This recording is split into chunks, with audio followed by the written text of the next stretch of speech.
Chile, vamos más allá.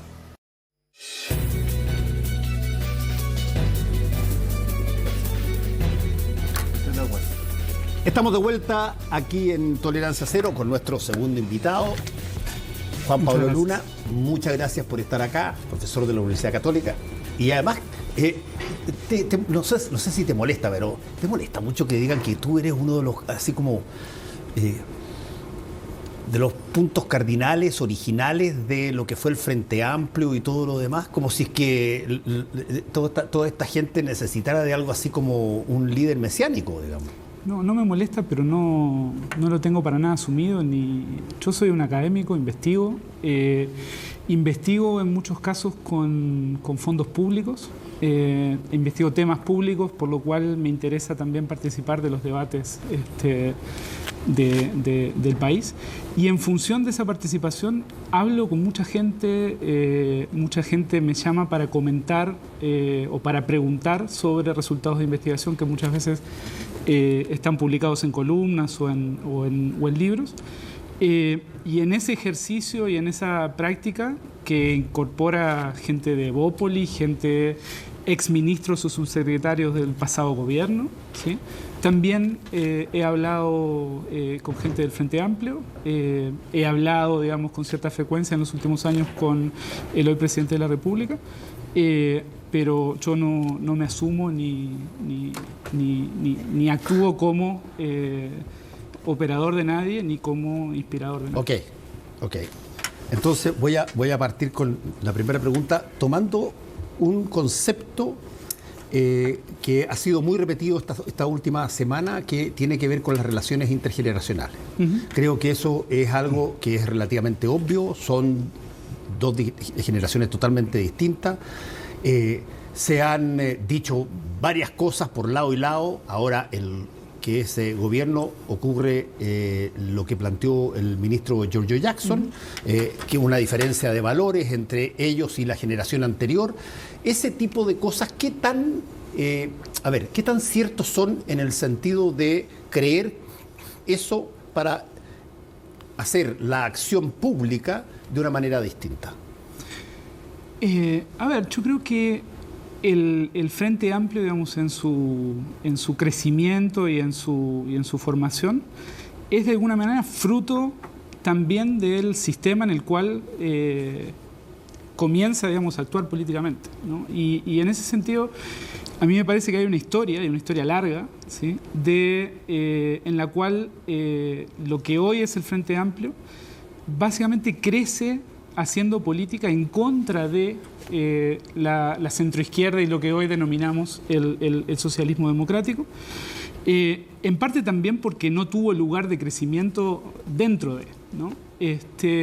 Y creo que lo que hoy estamos viendo son las rencillas, los resentimientos que tienen que ver con esa historia en la cual unos sienten que no tienen padre político, que están huérfanos, digamos, de una generación que los incorpore, y otros sienten que hay una generación nueva que está matando a los padres, ¿no? Y yo veo esa dinámica de esa manera.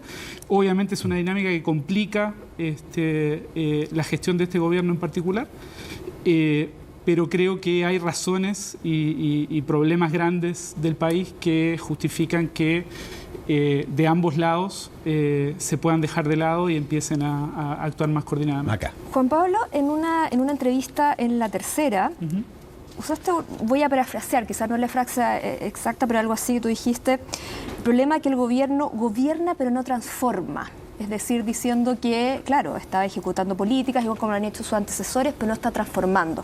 Algo que no es menor teniendo en cuenta que una de las banderas del conglomerado que asumió era precisamente iniciar transformaciones profundas.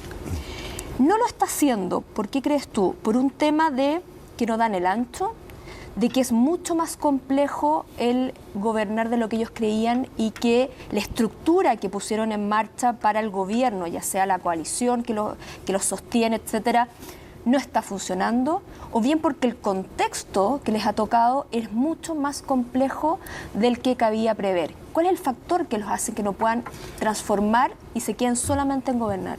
Mira, yo creo que hay un poco de todo eso, sin duda, pero a mí me gustaría referirme a un factor estructural que es de mucho más largo plazo, ¿no? En Chile, buena parte de los últimos gobiernos ganan la elección y rápidamente colapsa en su legitimidad, tiene muy poca capacidad de articular, ¿no? Entonces, ganar elecciones, llegar al gobierno en Chile es básicamente convertirse en impotente en términos de capacidad de gobierno. Y creo que eso es lo que tiene entrampado al país, lo que tiene entrampado una serie de reformas que son necesarias, que a todas luces son importantes, y que los distintos gobiernos no han logrado avanzar por eso. Y en ese sentido creo que ahí hay un problema sistémico, ¿sí? Lo otro que me parece que tiene que ver y que es parte, digamos, del Frente Amplio, siendo un partido chileno y siendo un partido muy similar a los otros partidos, es que es un partido sin base social, sin organización social, sin capacidad de vertebrar y de organizar los conflictos que tienen quebrada esta sociedad, ¿no? Entonces, ¿no tienen calle? Tienen poca calle, sí, pero eso es el sistema en su conjunto, ¿no? Ahora, el problema no solo perdón, Juan Pablo, dale. pero no es solamente no tener calle. Una cosa es no tener calle, ser consciente de que no se tiene calle, y otra cosa es no tener calle, pero no ser consciente y jurar que se tiene calle. No sé si me explico, pero las dos cosas son bien diferentes, sobre todo a la hora en que uno está en la moneda. Son bien diferentes y creo que eso es un aprendizaje que han tenido buena parte de los gobiernos que han pasado por la moneda en los últimos años. Esta es una sociedad donde, de nuevo, los conflictos escapan a la política, ¿sí?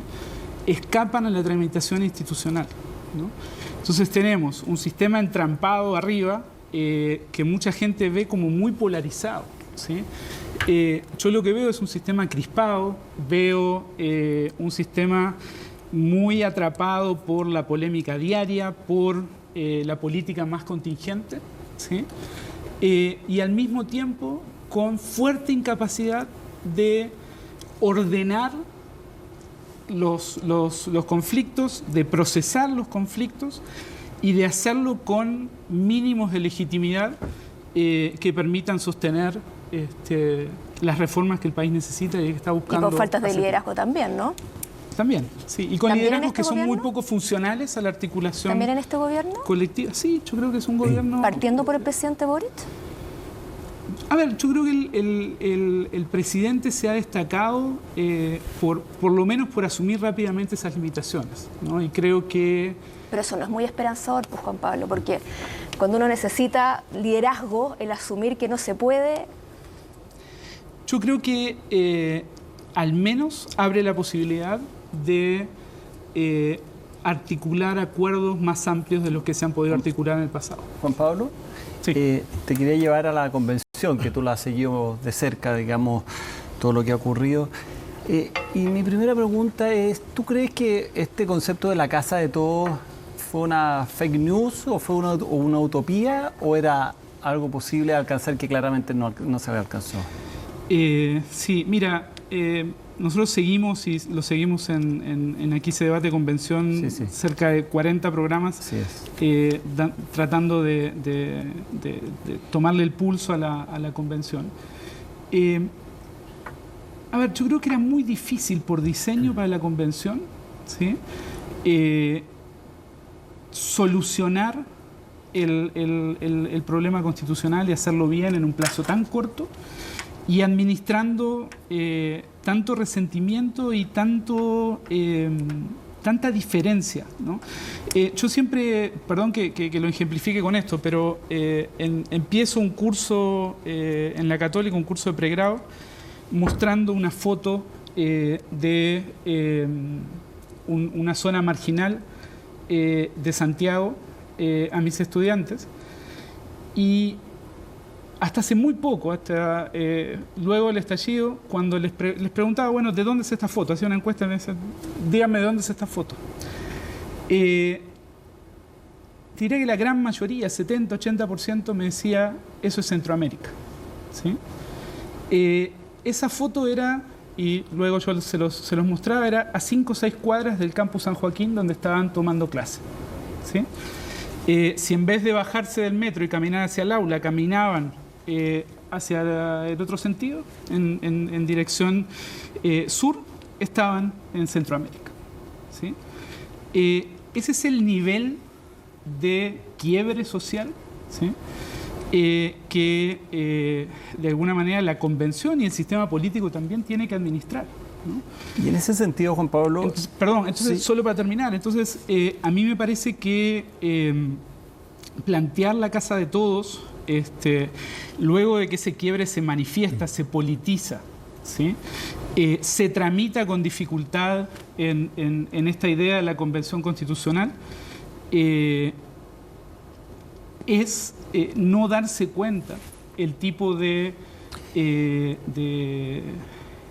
deuda social, de desigualdades, de resentimientos que había en la sociedad y que estaban pidiendo ser expresados y ser representados. Pero independiente de ese quiebre social que ha existido en Chile y que existe en Latinoamérica en general, hay un hecho político también que se da, que la convención estuvo compuesta por un grupo mucho más de izquierda de lo que habían sido las elecciones anteriores y las que fueron las posteriores, o sea, fue un momento único de la historia. Y eso, a tu juicio, ¿cómo explica un poco lo que estamos viviendo? Acá Ricardo Lago habló de una cosa partisana, ayer Camilo Escalona hablaba de los maximalismos, etcétera. ¿No crees que terminó jugando en contra el hecho de que haya sido de una composición tan distinta a lo que había sido tradicionalmente y lo que ha sido posterior a...? Sí, yo diría dos cosas. Una, problematizaría un poco, y hemos mostrado datos respecto a eso, en términos de cuán de izquierda era la convención. Yo creo que la convención trajo sectores socioeconómicos, sectores mujeres, indígenas, que no habían tenido representación en el proceso anterior. No necesariamente eso significa que sean de izquierda. Por ejemplo, si uno mira la bancada indígena en los cupos reservados, encuentra que había sectores de pueblos originarios que estaban más bien a la derecha, ¿no? Eso por un lado. Entonces yo diría, la convención lo que refleja, ¿sí?, es una composición socioeconómica diferente a la que está representada en la política chilena desde la independencia. Esto hay datos de Naim Bro que lo muestran muy claramente, sí, en ese sentido.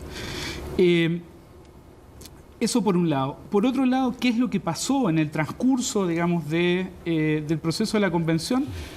Yo diría que los grupos y las reivindicaciones más identitarias, ¿sí?, fueron dejando de hacerle sentido a los sectores populares, sobre todo, ¿sí? Si tú mirabas la convención al principio, las actitudes que nosotros medíamos respecto a la convención al principio, había, digamos, una esperanza en los sectores populares de que esa representatividad social, ¿sí?, esa renovación de los elencos podía generar una política diferente, ¿sí? Y yo diría que tras Rojas Bade, profundizado durante el verano, ¿sí?, cuando se empiezan a votar los informes de las comisiones y empiezan a generarse, digamos, todo tipo de conflictos en torno a los votos en el Pleno, las comisiones que no lograban pasar sus informes, etcétera. A partir de ese momento los sectores populares empiezan a aludir a que la convención no estaba representando sus problemas, no estaba representando sus sensibilidades, que de alguna manera habían perdido conexión con las demandas que los habían puesto ahí. Con Pablo, sí, quiero conectar eso que es bien interesante, ¿no? Como esta desconexión entre las clases populares y lo que pasa en la convención, con que de alguna manera octubre de 2019 fue un momento en que se produce esta especie de quiebre muy claro entre élites y ciudadanía. Se convierte en el gran clivaje, en una ciudadanía que se sentía que estaba contra las élites, una ciudadanía más allá de derecha o de izquierda, que se sentía parte de un gran movimiento que tenía las élites como el principal rival o el principal adversario. Ese momento, ¿sientes que ya acabó? Y te lo pregunto porque, por ejemplo, da la impresión de que hay sectores de la élite, fundamentalmente de la exconcertación, de los llamados amarillos, de alguna manera sienten que están de vuelta, ¿no? Que ahora sí es su momento nuevamente para volver a tener un protagonismo. ¿Están leyendo correctamente que ese clivaje ciudadanía versus élites es un clivaje que tal vez ha perdido fuerza? Yo creo que hoy tenemos dos élites, ¿no? Una nueva élite y la vieja élite. Ambas están fuertemente impugnadas por la ciudadanía, ¿no? Y en ese sentido creo que esta lectura de los sectores autodenominados de centro, ¿sí? Que de nuevo, para mí eso tiene una traducción mucho más socioeconómica en términos de dónde provienen que ideológica, ¿sí? Me parece que están leyendo mal el contexto, ¿no? Creo que hay cierta ilusión de volver a controlar el proceso desde arriba, ¿sí? Es posible y yo diría es esperable que en un contexto socioeconómico, en un contexto de crisis, de seguridad, de inflación, de empleo, etcétera, como el que estamos viviendo, no se produzca un estallido, ¿sí? Pero eso no quiere decir que la gente esté contenta o satisfecha con una vuelta a la política de los consensos. ¿Sí? El problema de la política del consenso o de los consensos no era la falta de incorporación, ¿no?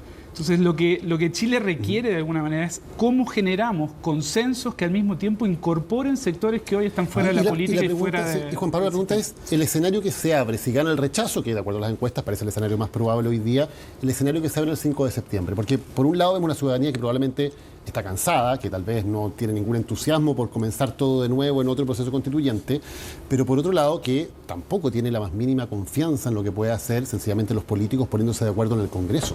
¿Cómo salimos de esa situación en que no parece haber ninguna alternativa clara por la cual podamos nuevamente encauzar el proceso de una manera que sea efectiva y sea legítima? Mira, es muy difícil.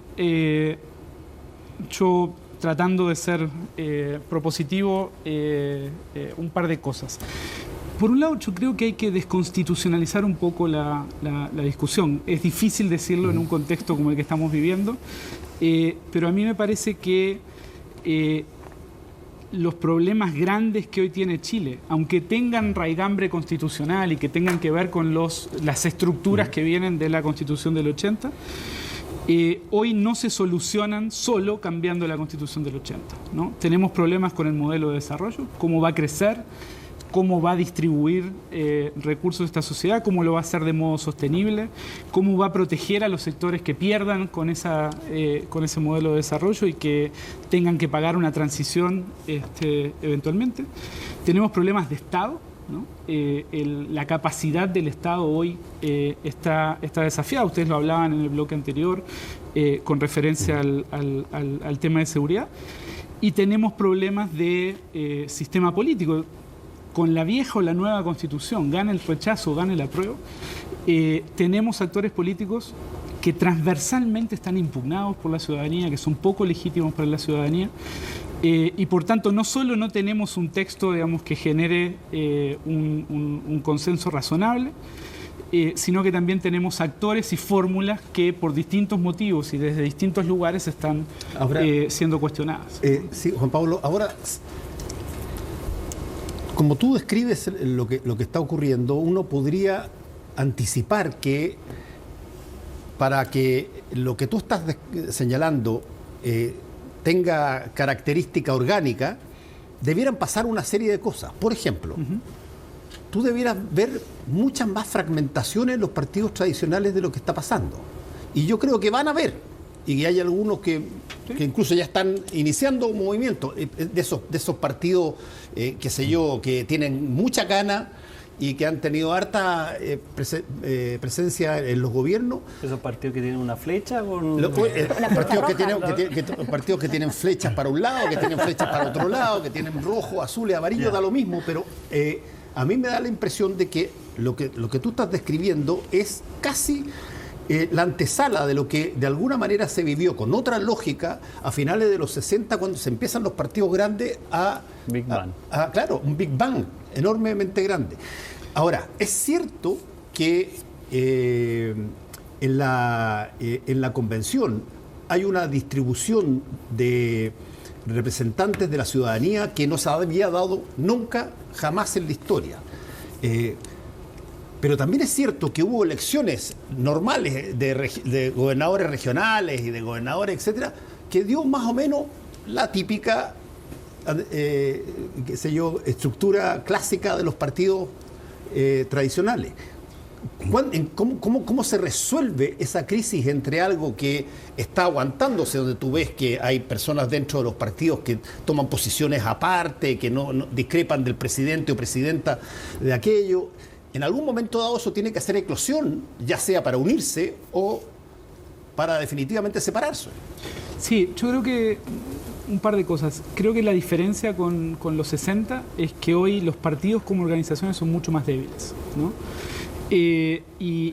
Tanto a nivel en términos de su enraizamiento social, pero sobre todo en términos de como organizaciones de líderes, ¿no?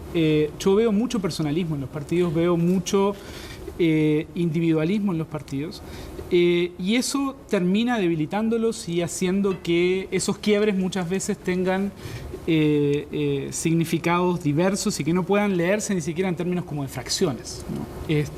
Son más bien quiebres tácticos, ¿sí? más que ideológicos.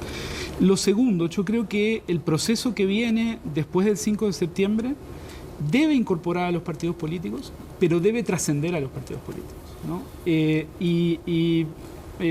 Me faltó la patita propositiva respecto a la pregunta de Daniel, pero a mí me parece que en Chile hay que abrir una mesa de negociación con sectores y tratar de vertebrar y de articular sectores que tienen muy poca organización, que están muy atomizados, muy quebrados, y sentarlos a la mesa con otros sectores que inciden mucho en la política tradicionalmente, como los empresarios, ¿no? Que también necesitan estar en esa mesa y debatir.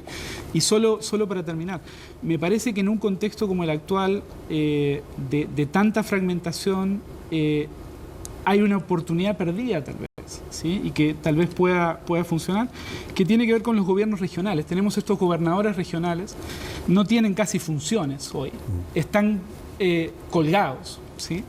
Y tal vez una forma de avanzar en términos de empezar a darle un poco de textura y de organicidad a los conflictos es darles el rol de articular diálogos sociales regionales que desde ahí contribuyan a un proceso de concertación más a nivel nacional, donde los partidos sean parte, pero no sean los principales articuladores, porque no tienen la legitimidad suficiente. Juan Pablo, tú recién hablabas de que era necesario, de cierta manera, desconstitucionalizar un poco la realidad, la contingencia, ¿no? En ese sentido, ¿fue un error del gobierno abrazar tanto el proceso constituyente? Es más, recuerdo frases, por ejemplo, el ministro Jackson diciendo que el programa estaba en juego dependiendo del resultado. No lo dijo en estas palabras, por supuesto, pero decía que el programa estaba muy atado a que hubiera una nueva constitución o no. Lo vemos ahora como el gobierno se está desplegando supuestamente para informar, pero hay muchas de las acciones del gobierno que muestran que están, que están claramente a favor de una de las opciones. El presidente en algún minuto ha tratado de echarse un poco para atrás, pero se nota que toda la dinámica, la velocidad, la dirección va hacia otro sentido. ¿Fue un error del gobierno? ¿No supieron leer bien todo esto que tú nos estás comentando? ¿O era inevitable por un tema generacional que se lanzaran a los brazos del proceso constituyente? Yo creo que el proceso constituyente es muy caro a esta generación, así como a buena parte del socialismo democrático, y entiendo que eso haya terminado de esta manera. A mí lo que me parece que, o lo que yo hubiera intentado impulsar, es al mismo tiempo algo como este proceso de concertación social para acompañar el proceso constituyente y de alguna manera apañar esa discusión con temas que no son constitucionales, pero que son claves para los años que vienen ¿Y por qué crees que no se ha hecho? ¿Faltó visión política? ¿Faltó liderazgo del que hablamos recién? ¿O faltó también capacidad, no del presidente, pero sí de su coalición, de darse cuenta que era necesario llevar esos diálogos más transversales? Yo creo que, y de nuevo, esto es una clave del sistema, ¿no? El político chileno tiene esta yo diría que es una ilusión a estas alturas, ¿sí? Tiene esta ilusión de poder controlar desde arriba, ¿sí? Procesos sociales que hoy escapan a la política, escapan a lo institucional, y que muchas veces terminan complicándoles la gestión rápidamente, ¿sí? Lo otro que creo que sucedió con este gobierno es que asume la presidencia por un lado, digamos, con mucha expectativa que se genera sobre todo entre la segunda vuelta y el 11 de marzo, y con un shock de realidad, un aterrizaje muy fuerte, ¿no? A problemas que son más de contingencia y que por tanto nublan la agenda más estratégica y más de mediano y largo plazo. Juan Pablo, ¿cómo crees tú que le ha afectado al gobierno, que de hecho ha tenido una luna de miel tan corta? O sea, siempre esperamos que fueran cortas, pero tan cortas. Fue en la postelección, no fue luna de miel. Claro, fue un fin de semana. Fue un fin de semana. Entonces, la pregunta es, ¿cómo crees tú que le ha afectado al gobierno cierta inconsistencia? Inconsistencia primero en haberse siempre parado a hacer política en contra de los 30 años y hoy día parte relevante de los 30 años están en el gobierno y el Ministerio de Hacienda es de los 30 años. O sea, no puede haber alguien más representante de los 30 años que Mario Marcel y él finalmente el ministro mejor evaluado. Pero al mismo tiempo lo que fueron unas críticas destempladas a la pandemia, al manejo de la pandemia de Piñera y ahora se alaba la militarización del Gualmapo y ahora el estado de excepción. O sea, ¿cómo crees tú que la gente puede percibir esa inconsistencia y la está de cierta forma sancionando por ese motivo? Yo creo que esas inconsistencias tienen costos y es probable que el acortamiento o la nulidad de la luna de miel tenga que ver con eso, ¿sí? Ahora, yo tampoco diría que esto es nuevo, ¿sí? Hoy estaba haciendo memoria en relación a la frase del ministro Jackson, ¿no? Y me acordaba de el eslogan de Bachelet 1, nadie se va a repetir el plato, ¿sí? Ahí que había una impugnación a las élites de la propia concertación, ¿sí? ¿Por qué? Porque se asumía que la gente estaba cansada de las mismas caras y los mismos rostros, ¿sí? Ese gobierno tiene un primer año muy difícil, ¿sí? Hasta que tiene que cambiar el gabinete y volver a incorporar esos rostros contra los cuales hizo campaña, de alguna manera, desde dentro de la misma concertación. Si uno piensa en Piñera 1, el gobierno de los mejores, ¿no? Bueno, eso vino, digamos, esa serpiente les mordió la cola relativamente rápido. Entonces, yo creo que en un sistema en el cual se crece de la manera como se crece en Chile, ¿sí? Los gobiernos entran en esas contradicciones rápidamente porque la única forma de ganar la elección, ¿sí?, es diferenciarse y tomar distancia moral muchas veces respecto a lo que hubo antes. Y eso obviamente es un problema del sistema y nos genera una debilidad política fundamental. Y entonces, Juan Pablo, ¿este gobierno crees que está condenado a que le pase lo mismo en términos de que cuando venga el cambio de gabinete, que probablemente va a venir después del 4 de septiembre, va a tener que abrazar con mucha más fuerza a la generación anterior o a los políticos de los que de alguna manera habló en contra? ¿Va a ser más parecido a eso el gobierno de septiembre en adelante? Probablemente. Yo no tengo información ni tengo, digamos, como capacidad de predecirlo, pero me parece que todo apunta, ¿sí? Y los gestos que ha hecho el presidente respecto a este gran acuerdo al que está convocando, apunta a buscar algo como... ¿Pero no crees que eso le puede afectar desde la izquierda, un poco como le pasó a Piñera, que la crítica venía desde la derecha más extrema, en este caso el núcleo más duro, lo considere que esta es una claudicación inaceptable? Es posible, pero es el costo de gobernar. Juan Pablo, y para hacer ese acuerdo, lo que está ahora anunciando el presidente, ¿tú crees que el equipo político que tienen en La Moneda está a la altura? ¿O crees que para lograr eso que tú dices, que hay que ahora empezar a pensar en acuerdos más grandes, en ciertos temas, en constitucionalizar eso? El gobierno necesita otro equipo político. Tú recién hablaste del ministro Jackson, pero bueno, también está la ministra Isquiasiche, que ha sido también muy cuestionada, quizás no tanto la ministra Vallejo, pero bueno, pero los dos pilares fundamentales, que es Express e Interior, están bien debilitados, o por lo menos bien cuestionados.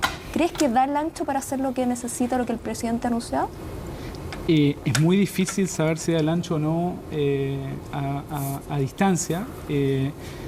Ahí, digamos, y esto sí yo lo sé, digamos, y lo conozco, hay una relación muy cercana entre el ministro Jackson y el presidente. Pero eso puede ser parte del problema, Rabi. Pero también eso puede ser parte del problema y yo creo que hay un rediseño necesario del equipo político, sin duda. Juan Pablo, los plebiscitos, como son dicotómicos, suelen como establecer también puntos de quiebre, ¿no? En Chile hemos vivido por mucho tiempo en que la gente que quedó del lado del sí y del lado del no se convirtieron en dos tribus que básicamente se han mantenido a lo largo del tiempo. ¿Podría este plebiscito cambiar ese clivaje en términos de llevar a un acuerdo más de largo plazo, una convivencia mayor entre los sectores de la derecha tradicional y los sectores de la centroizquierda que de alguna manera por primera vez han cruzado el río y están haciendo campaña junto con ellos por el rechazo? ¿Podría ser ese un nuevo clivaje político? Tal vez, sí, tal vez. Yo creo que un factor que es importante considerar es claro que los plebiscitos son dicotómicos, pero yo diría que lo que tiene más adhesión hoy son las dos opciones con apellido, ¿no? Y eso de nuevo va en contra un poco de esta idea de mucha polarización, ¿no? O sea, estamos básicamente la gente está más acuerdo matizada que las opciones que le estamos dando. Que las dos opciones son vistas como subóptimas por la ciudadanía. Entonces, yo creo que va a depender mucho de cómo se tramite el post-plebiscito, ¿sí? Y cómo algo que es importante, digamos, en este contexto, digamos, político que yo intentaba describir, a mí me parece que quienes ganan elecciones muchas veces sobreinterpretan el resultado y quienes pierden elecciones les cuesta aprender lecciones de esos fracasos electorales, ¿no? Ojalá el contexto post 5 o 4 de septiembre sea uno en el cual no haya tanta sobreinterpretación, no haya tanta... Difícil que no sea así. Por supuesto. Difícil. Pero ojalá. Bueno, hacemos una pequeña pausa y volvemos a nuestro minuto de